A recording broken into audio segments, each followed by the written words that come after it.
Hello दोस्तों। मैं संदीप सुडा आपका हार्दिक स्वागत करता हूं आपके अपने YouTube channel Hindi with Sandeep Suda पे। काफ़ी दिनों से लाइव नहीं आया था। काफ़ी दिनों से वीडियो अपलोड नहीं होते, ऐसे लग रहा होगा कि शायद सर तो शॉर्ट शॉर्ट से डालते हैं। अभी आपके लिए प्रॉपर क्लासेस, प्रॉपर गाइडेंस उपलब्ध रहेगी यहाँ। अब आपने जो एक सीरीज शुरू कर रहे हैं, इस सीरीज में क्या है कि अभी थोड़े दिन बाद में जो स्कूल व्याख्याता का एग्जाम है, उसमें कई बच्चे जो अन्य विषय से संबंधित है, हिंदी को छोड़कर अन्य विषय से संबंधित है, उनके जो फर्स्ट पेपर में 4 प्रश्न पूछे जाते हैं, उन 4 प्रश्न ऐसे कोशिश रहती है उनकी कि 4 में से 4 प्रश्न ही सही हो, ऐसे अपने तैयारी करें। तो उस तैयारी से संबंधित जो पहले तो अपने एक प्लान बनाते हैं कि पहले तो जितने भी पेपर हुए, उन पेपर में जो प्रश्न पूछे गए, तो उसमें जितने भी हिंदी से संबंधित प्रश्न पूछे गए वो सारे अपने सोल्व करेंगे यहाँ। वो आपको तैयार हो जाएगी।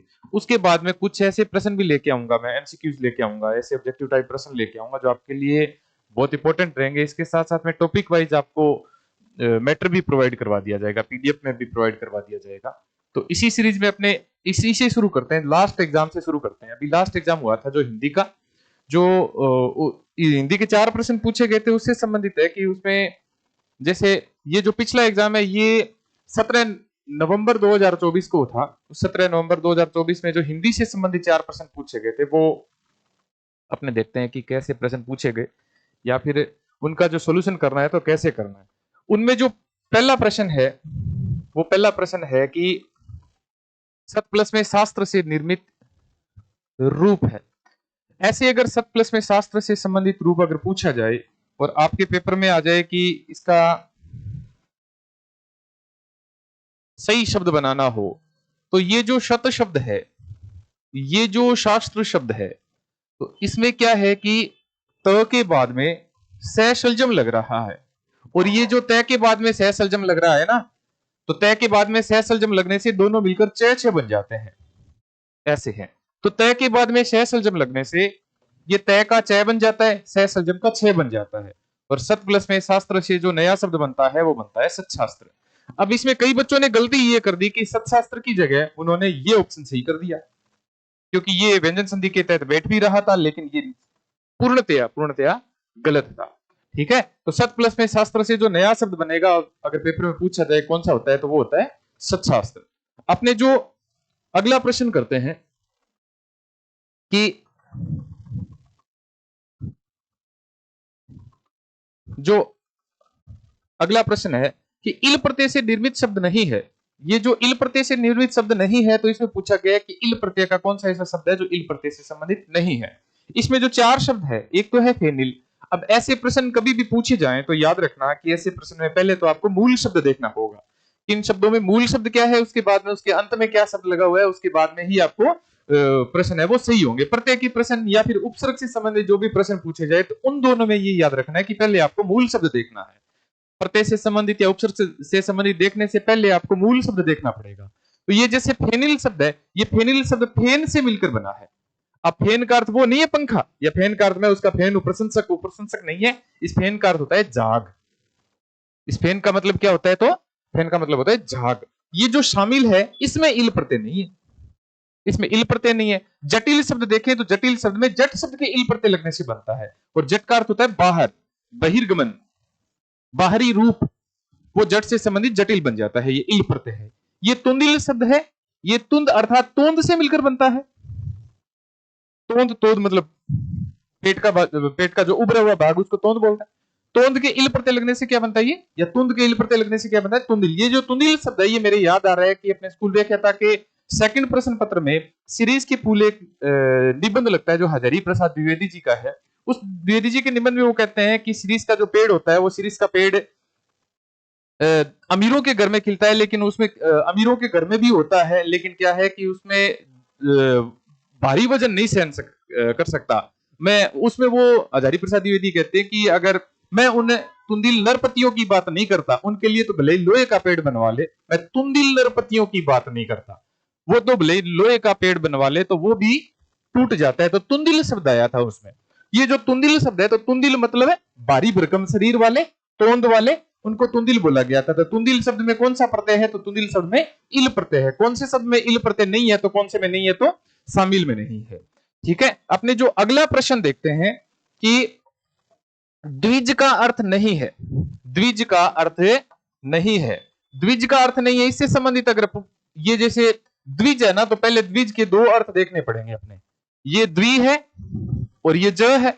इस द्वि का अर्थ होता है दो और जय का अर्थ होता है जन्म लेने वाला। जो दो बार जन्म लेते हैं उन सबको क्या माना जाता है, तो उनको द्विज माना जाता है। अब जैसे ब्राह्मण है तो ब्राह्मण द्विज का पर्यायवाची है। क्यों है? क्योंकि द्विज अर्थात एक बार तो व्यक्ति जन्म लेता है, उसके बाद में जो ब्राह्मण होते हैं वो जनेऊ धारण करते हैं, और जैसे जनेऊ धारण करते हैं उनका पुनर्जन्म होता है कहते हैं, तो इसके कारण वो क्या माने जाते हैं, तो वो द्विज माने जाते हैं। ठीक है। ये जो पक्षी होते हैं एक बार जन्म लेते हैं, उसके बाद में अंडे से दोबारा निकलते हैं, इसके कारण इनको क्या माना जाता है, तो द्विज माना जाता है। ये जैसे दांत है, ये दांत 6 महीने बाद, बच्चे के 6 महीने बाद में दांत आ जाते हैं, लेकिन एक बार टूट जाते हैं, उसके बाद में दोबारा आते हैं। दोबारा आने के कारण इनको भी क्या माना जाता है, तो इनको द्विज माना जाता है। हाथी से संबंधित इसका पर्यायवाची नहीं है। गणेश जी को द्विज माना जाता है। गणेश जी ने एक बार जन्म लिया था, उसके बाद में दोबारा इनका जन्म हुआ था, तो इनके कारण जो हाथी है, हाथी को द्विज माना जाता है। चंद्रमा को भी द्विज माना जाता है। चंद्रमा को द्विज इस वजह से माना जाता है कि चंद्रमा एक बार धरती से निकलते हैं, एक बार वो झील से या नदी से निकलते हुए दिखाई देते हैं, इसके कारण वो क्या माने जाते हैं, तो वो द्विज माने जाते हैं। ऐसे है। तो इन तीनों में तो द्विज का पर्यायवाची है, इस हाथी शब्द में द्विज का पर्यायवाची नहीं है। तो द्विज का कौन सा अर्थ नहीं है, तो सॉरी, द्विज का कौन सा अर्थ नहीं है, तो हाथी नहीं है। अपने जो चौथा प्रश्न है, वो चौथे प्रश्न से संबंधित बात करेंगे। शुद्ध अशुद्ध पक्का प्रश्न आएगा। ये कौन सा शब्द शुद्ध है, कौन सा शब्द अशुद्ध है, इससे संबंधित आपके पक्का प्रश्न पूछा जाएगा। अपने बात करें अशुद्ध शब्द की, तो ये जो माहात्म्य शब्द है, ये निरोग शब्द है, ये अहल्या है और ये अंतर्धान है। अगर बच्चे को ढंग से हिंदी पढ़नी आती है तो शब्दों को देखते ही पता लग जाता है कि कौन सा शब्द अशुद्ध लिखा गया है। ये जैसे महात्म्य शब्द है ना, तो ये महात्म्य शब्द है, ये महात्मा शब्द के, ये महात्मा शब्द है, इसके ये प्रत्यय लगने से बनता है, और ये महात्म्य शब्द है, बिल्कुल शुद्ध है। ये महात्मा शब्द के ये प्रत्यय लगने से महात्म्य बनता है। ये भावाचक संज्ञा के तहत बन रहा है ये। ठीक है। ये जो निरोग शब्द है, ये निरोग शब्द है, ये नी शब्द के रोग लगने से मिलकर ये निरोग शब्द बनता है। ये नी के रोग लगने से निरोग शब्द बनता है। याद रखना, कभी भी पेपर में पूछा जाए कि निरोग शब्द में कौन सी संधि है, तो याद रख लेना निरोग शब्द में विसर्ग संधि है। ये जो अहल्या है, ये अहल्या बिल्कुल शुद्ध है। अगर पेपर में अहिल्या आ जाए तो अशुद्ध हो जाएगा। ये जो अहिल्या शब्द है, ये अशुद्ध है, इसके स्थान पर क्या हो जाएगा, तो अहल्या शुद्ध हो जाएगा। ये भी शुद्ध है, महात्म्य भी शुद्ध है, निरोग भी शुद्ध है, अहल्या भी शुद्ध है, लेकिन ये अंतर्धान। अब अंतर्धान, अब जब बोलता हूं ना अंतर्धान, तो ये अंतर्धान नहीं है, ये तो क्या है, एरंत धान, अरंत धान, ये अशुद्ध है। इसके स्थान पर शुद्ध हो जाएगा ये अंतर्धान। अगर कई बच्चे ऐसे सोचते हैं ना कि अंतर ध्यान, तो अंतर ध्यान भी अशुद्ध होता है, इसके स्थान पर शुद्ध क्या हो जाएगा, अंतर्धान, अंतर्धान। ठीक है। ऐसे ही वीडियो आप तक पहुंचाते रहेंगे।